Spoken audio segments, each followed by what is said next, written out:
pjesën e parë të emisionit, ku siç paralajmërova, do të flasim më gjithësisht lidhur me dezinformimin, shantazhimin, krijimin e profileve falso në rrjetet sociale, të cilat din të dëmtojnë mjaft shumë imazhin dhe ndonjëherë të jenë edhe mjaft kërcënuese për shumë persona që janë prej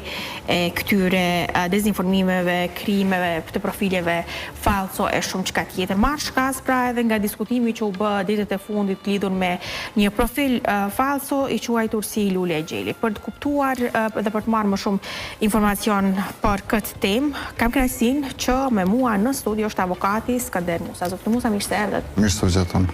Po ashtu edhe me ne është edhe Butrin Xhemali, ekspert i rrjeteve sociale. Butrin, mirë se erdhe. Mirë se gjeta, faleminderit ftesë. Atëherë, Butrin, do të filloja nga ju në fakt për ta kuptuar më shumë mënyrën se si funksionojnë sot rrjetet sociale, i përdorim të gjithë, na kanë lehtësuar në shumë rrethana jetën dhe na kanë mundësuar pra që të kemi një komunikim më të mirë dhe një qasje më të lehtë kur dëshirojmë të komunikojmë edhe me një numër më të madh të personave, por gjithsesi ana tjetër e errët e rrjeteve sociale është pikërisht pra këto krijimi i profileve të rreme, të cilat dinë të dezinformojnë, të shantazhojnë, të bëjnë prishje të imazhit, të kërcënojnë dhe ndonjëherë të jenë edhe mjaft të rrezikshme. Si krijohet një profil i rrem? Si është mënyra për edhe pastaj tu identifikuar një profil i tillë? Do thëtë në kohën në cilën jemi është duke bërë çdo herë më vështirë me identifiku një profil fake për një profil real, e aq më vështirë bëhet edhe për platformat si rrjetet sociale me identifiku. Sepse ato mundohen me algoritmat ndryshme me identifiku, po në fund ditës prapë interesi i tyre është që mi mbajt userat në platformë, edhe nëse këto shkojnë një farë mënyrë ndesh me ligjet edhe rregullat në gjithë botën. Kështu që çdo ditë me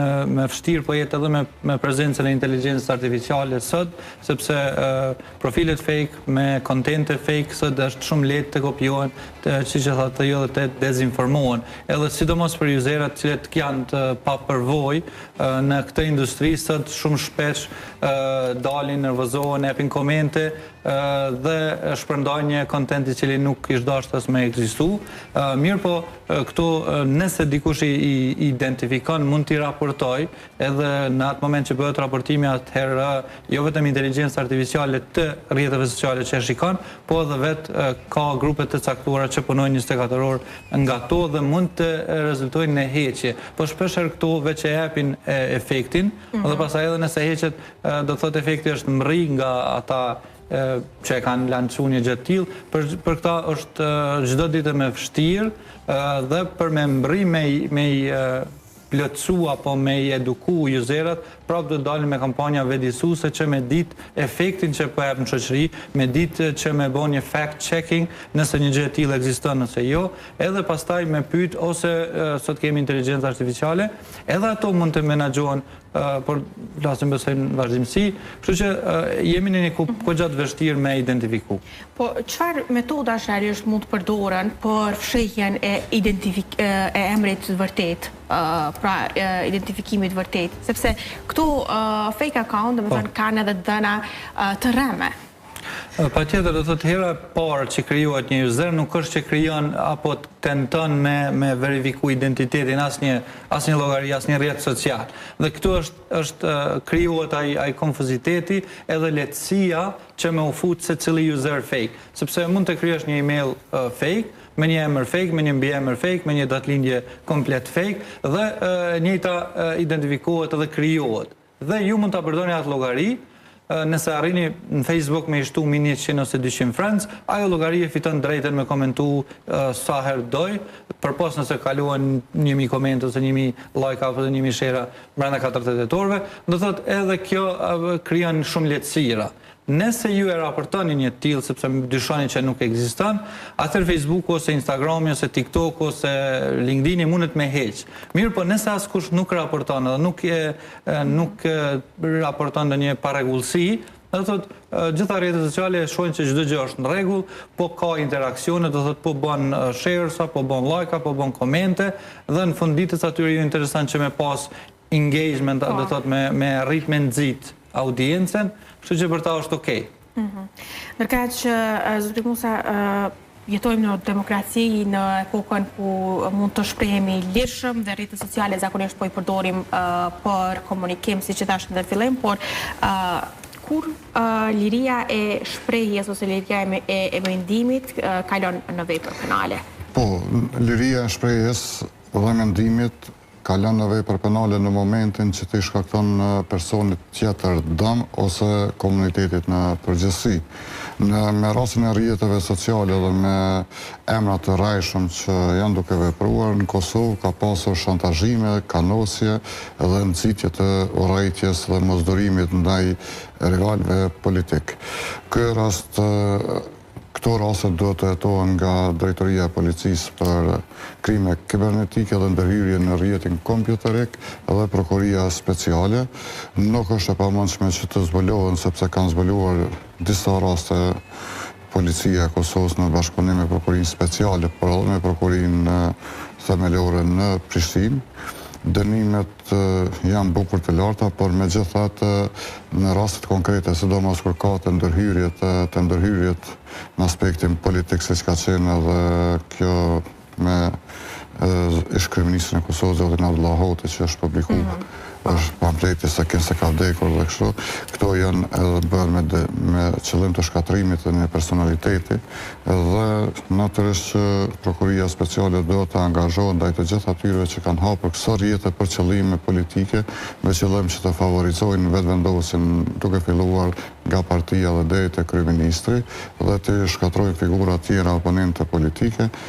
Natyrisht që qëllimi është i qartë, qëllimi është me përfitu një parti politike dhe me dëmtu parti tjera. Mirë, po kjo nuk shkon vetëm me dëmtimin e imazhit dhe personalitetit, por e rrezikon edhe jetën e secillit njeri që këta njerëz i vërsulën me këto linçime për shkak se në shumicën e këtyre qytetarëve që kanë përdorur në mënyrë të rrajshme rrjetet sociale, ka pasur edhe linçime deri në atë shkallë sa që janë tratarët vendit janë me Serbinë e kështu me radhë edhe ndaj gazetarëve edhe ndaj politikanëve, edhe gjithashtu ka pas edhe prezantime që janë antarë të sigurimit shtetëror të Kosovës, sigurimi shtetëror amerikan, edhe këto e bëjnë veprën penale shumë e komplekse dhe gjithë ata janë kandidatë të mundshëm, përveç shikimit vepra penale, janë kandidatë të mundshëm që të dënohen me dënime edhe më të ashpra, sepse nuk është kryer vetëm një vepër penale, pa janë kryer shumë vepra penale, përderisa një person hap faqe me emër tjetër dhe në takime me njerëz që tash janë dalë publik prezantohet se antari i shërbimit inteligjent amerikan, antari i shërbimit inteligjent të Kosovës. Dënimet janë shumë të mëdha, se sa nuk uzon më përdor asnjë llog, as me thonë dikujt që antari i sigurimit shtetëror të Kosovës apo antari i institucioneve qeveritare, e as me pak të përfshihet në institucione të shteteve tjera, qofshin ato shtete mika apo shtete tjera anëtare të Kombëve të Bashkuara, siç kanë vepruar këta njerëz që me të drejtën e kanë nxit as shumë urrëtitje në mes qytetarëve, saqë është vështirë edhe më kthy besimin që kanë pasur qytetarët njëri me tjetrin. Tani dëmi është bërë dhe duket bukur i madh, por kur jemi te grumbullimi i fakteve, sepse gjithmonë prokuroria dhe gjykatat kur veprojnë për dënimin e një personi grumbullojnë fakte. Sa është e vështirë grumbullimi i fakteve dhe dëshmive të mirëfillta për të dënuar, kur bëhet fjalë për rrjetet sociale, pra kur bëhet fjalë për një platformë digjitale, në mënyrë që pastaj të shpallet një vendim i drejtë. Tek këta persona që kanë pas faqe në rrjetet sociale dhe që kanë shkruar dhe kanë komentuar, madje kanë shkruar dhe kolume, nuk është vështirë grumbullimi materiale, për shkak se secili njeri që është atakuar ka shtyp materialet të cilat janë shkruar nga ai person, nga faqja dhe i kanë grumbullu provat dhe ato janë deponuar në Prokuri Speciale. Më e vështirë është të zbulohet identiteti, por jo e pamundshme se sa të grumbullohen provat materiale, për shkak se çdo person që është kanosur, çdo person që është fyer, çdo person që është bota atar dhe pastaj u kanë shkuar edhe familjarët e tij na të thonë të degradu se prej kushtet ke filluar me punu me Serbisë, akuzat më të mëdha kanë qenë që është punëtori i Serbisë, bashkëpunëtori i Serbisë se kështu me radhë, që për një vend se kur na që jemi dalën pas lufte dhe probleme mbi 100 vjeçare që kemi pas me Serbi, akuza më eron. Po gjë shqiptarët të Kosovës është, nëse akuzohet se është bashkëpunëtori Serbisë dhe i sigurimit shtetëror serb, ashtu siç kanë vepruar këta. Nuk është e vështirë grumbullimi i prova materiale, për shkak se shumica e personave të atakuar i kanë ato prova. Është e kohët edhe nëse mbyllet rrjeti social, sidomos i këtyre që kanë vepruar në mënyrë të organizuar dhe mund të them institucionale, kanë vepruar në mënyrë, por sepse porositjen nga institucionet, nga personat që i kanë favorizuar dhe PK, mendoj që provat e kanë grumbulluar. Nuk janë sulmu këto qytetarë të thjeshtë, këto janë sulmu politikan, intelektuale dhe gazetarë, dhe secili nga ta e din rëndësinë e marrjes së provave, madje edhe shumica nga ta dhe vazhdimisht janë konsultuar dhe me avokatë të ndryshëm që janë uzuar që të grumbullojnë dhe të shtypen, për shkak se nëse mshilet faqja, rrezikohen provat. Mirë, po këto raste mund të them që mbi 90% secili i dëmtuar i ka provat dhe i kanë paraqit në polici dhe prokurori. Tani, Butrind, kur kemi të bëjmë me raste të tilla, pra me akonte të rreshme, pas të cilave nuk dihet se kush fshehet, por zbulohen pra që nuk janë të vërteta dhe siç thatë është mundësia për të raportuar ato nga ana e qytetarit ose nga ana e një personi të dëmtuar. Sa raportime duhet që të mirën masa nga kompania Simeta dhe sa bashkëpunon për shembull kjo kompani nëse i dërgohen të dhëna zyrtare sepse dëshirojmë për shembull ta hulumtojmë këtë profil ose ka dyshime për këtë profil dhe organet e rendit dëshirojnë të kenë më shumë qasje për këtë profil. Është mundësia apo ruhet shumë privatësia në rrjetet sociale? Si funksionojnë realisht? Spori këtu e kemi një dezinformim, sepse shpesh herë mendojmë që duhet 200 njerëz ose 200 akaunta me identifiku që është fake, ose me raportu, ose 300, ose 3000, ose nuk ka të bëj me numrin e sa është sasis. Një llogari e saktë që është identifikume ose verifikume, nëse arrin me plasu informata të mjaftueshme për njërin disa politika që i ka ta quajmë Meta, sepse është një ndër platformat më të mëdha, ose TikToku, me njëherë do merr masa ndaj saj. Mundet me penalizu, mundet me mbyll komplet. Do thotë kjo pra është shumë e rëndësishme mënyra se si e dëshmojmë. Është shumë e rëndësishme me zgjedh njërin prej politikave edhe me dëshmu që ka shkel. Mund të jetë ajo racore, mund të jetë të ndryshme, çfarë të qofshin ato. Po. Dhe nëse ju arrin me identifiku që dhe me arsyetu, me mjafton vetëm një. Ndërsa pjesa sa i përket mënyrës legale, do thotë edhe këtu nuk kam pa që është bën një bashkëpunim shumë i mirë mes platformave dhe institucionet caktuara, sepse institucionet tona nuk i qasen në mënyrë të rregull asnjëherë në platformë, sepse nëse i përcjell hapat legal dhe e bind cilën do platformë që ju jeni një prokurori themelor ose qendror, cilat do qoftë, apo policia e Kosovës dhe i përdorni rrugët e duhura, patjetër që ata menjëherë do të jenë bashkëpunues, sepse ky është edhe misioni i tyre në funditës. Mirë, po unë mendoj që shumë herë këta ose ignorojnë, ose nuk kanë interes, ose nuk dëshirojnë me tentu, me kontaktu, sepse e shohin si të pamundur. Mirë, po ka raste të vogla që edhe i kam dëgjuar që ka shumë sukses. Madje edhe Meta shpesh herë e proklamon një farë mënyrë që nëse na kontaktoni duke përdorur rrugët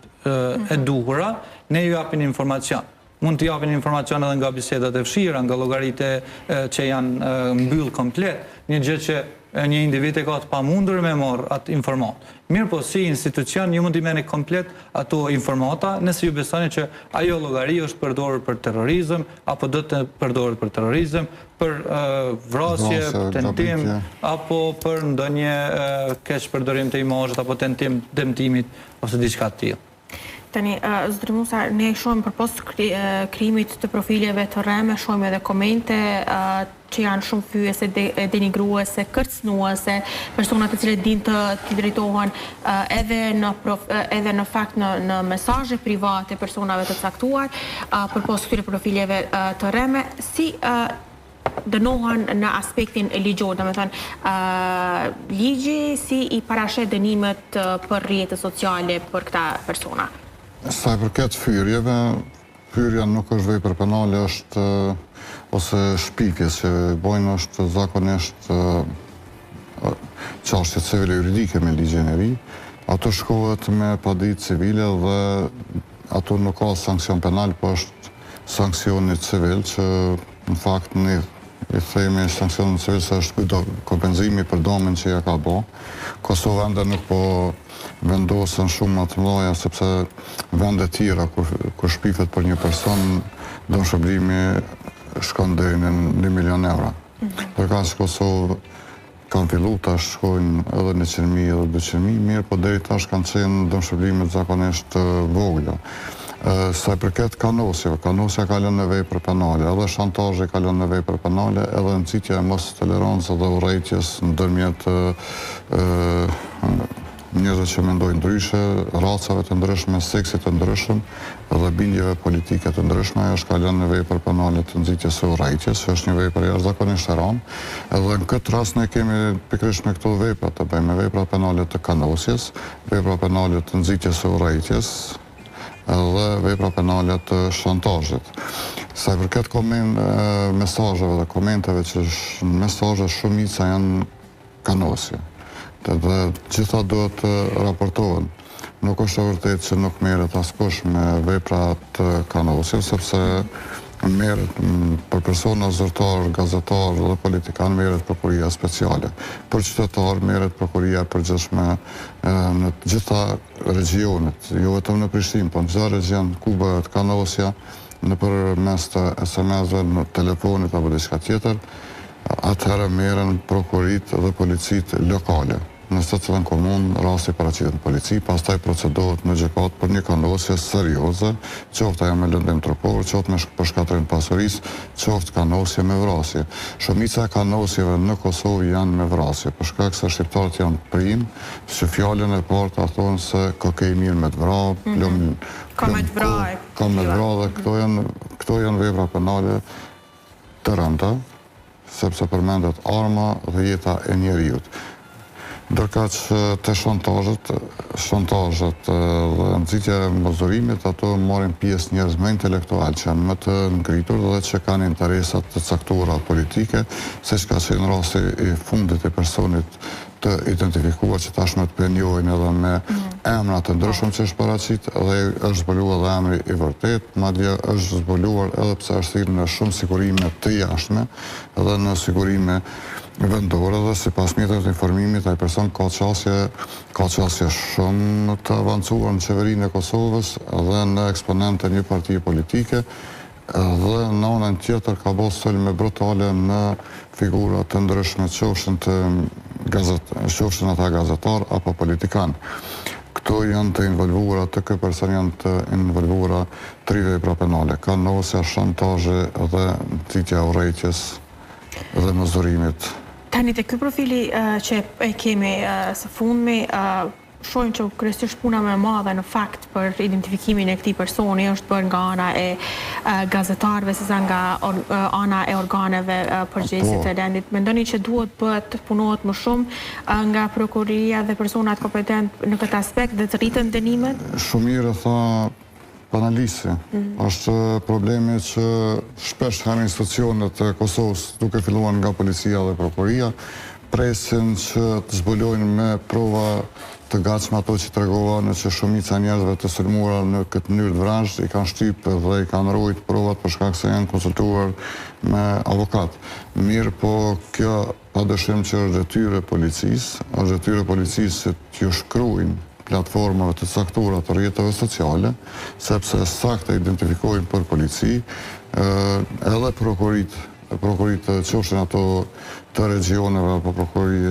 prokuria speciale do të drejtohen në të gjitha profilet e paraqitrat, ndoshta edhe ju kanë drejtuar mirë, po ekziston realisht afati që vonë, mirë po veprat penale në Kosovë të kësaj natyre nuk parashkohen as 20 vite, kështu që të kemë të qartë gjithë ata që kanë losën, shkruajnë, shantazhojnë me emra të rajshëm. Unë jam i bindur që policia i ka dorëzuar kërkesat për me u dhënë identiteti sakt i atyre përdoruesve të atyre rrjeteve sociale dhe platformave sociale. Ndoshta vonojnë platformat, nuk kam njëri për këtë, mirë po në kohën që kthehen informacionet të gjithë do të zbulohen dhe do dalin para organeve të drejtësisë. Ato është e drejta atyre me luftu me vërtetu pafajësinë, ndërkaq që drejta organeve dhe palëve të dëmtuara është që të kërkojnë dënimin e tyre dhe të vërtetojnë fajësinë. Tani, Budrin dhe përmendëm fillim pak edhe inteligjencën artificiale, mund të themi që po përdoret tani edhe si armë e re për krijimin e profileve fake dhe dezinformimit dhe shantazhimit në rrjetet sociale? Po është sot jemi në një kohë shumë të vështirë, sepse inteligjenca artificiale nëse përdoret keq është shumë e keqe. Normalisht nëse përdoret mirë është jashtëzakonshme, mirë për raste të tilla normalisht po përdoren që me rrit atë dozën e keqbërjes në atë pjesën e fshirjes së informatave, edhe inteligjenca artificiale nuk janë, sepse janë risi, janë 3 vjet të vjetra, nuk kanë eksperiencë, çdo gjë është e re edhe për ta, janë duke zhvilluar në mos të jashtëzakonshme dhe normalisht shpeshherë as ato nuk mundin me nda të drejtën në mes të gabumes. Kështu që nëse nuk din me pyet ose ka fas në ndalesa, nëse thu qysh me umbrojt, ti të regon gjërat qysh me umbrojt dhe ti i përdor për të keq pastaj. Dhe qysh me përdor një fake account në mënyrë me të sofistikuar. Ne kemi sot edhe e-mailat të përkohshme, që merr një e-mail të përkohshme, verifikon një Facebook ose Instagram ose çdo qoftë, e huazon një identitet të përkohshëm, sa me kalu ato fazat, edhe pastaj bëhet shumë me vështirë me ndalë nga vetë rrjetet sociale, nëse nuk ka fazë të tretë ose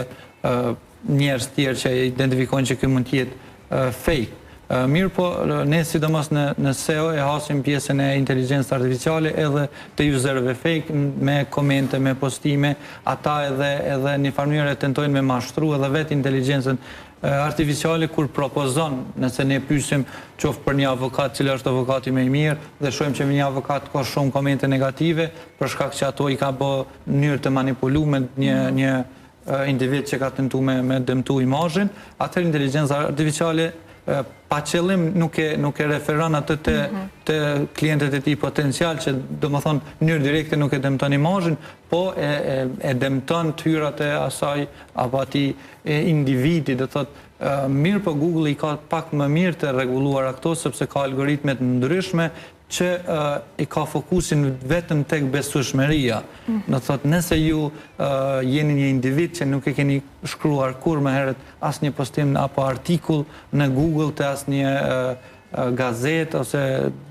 website ose çfarë do qoftë, ju nuk keni kredibilitet, sepse është një algoritëm IT që ka synon vetëm atë pjesë që me pa nëse ju jeni kredibil me fol për temen e caktuar. Ndërsa tek rrjetet sociale nuk ekziston kjo, dhe për këtë rrit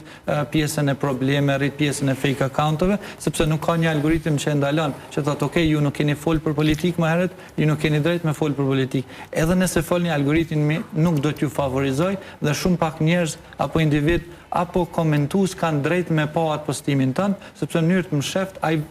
pasivizohet një farë mënyre për shkak mungesës së profesionalizmit për atë fushë. Dhe për kjo do të thotë momentalisht e dëmton një pjesë caktuar dhe rrjetet sociale nuk kanë të rregulluar këtë pjesë. Unë ju falenderoj jashtëzakonisht shumë për kohën tuaj dhe gjitha këto informacione me vlerë të cilat i ndam për shikuesit tan. Faleminderit. Faleminderit. Tani nga kjo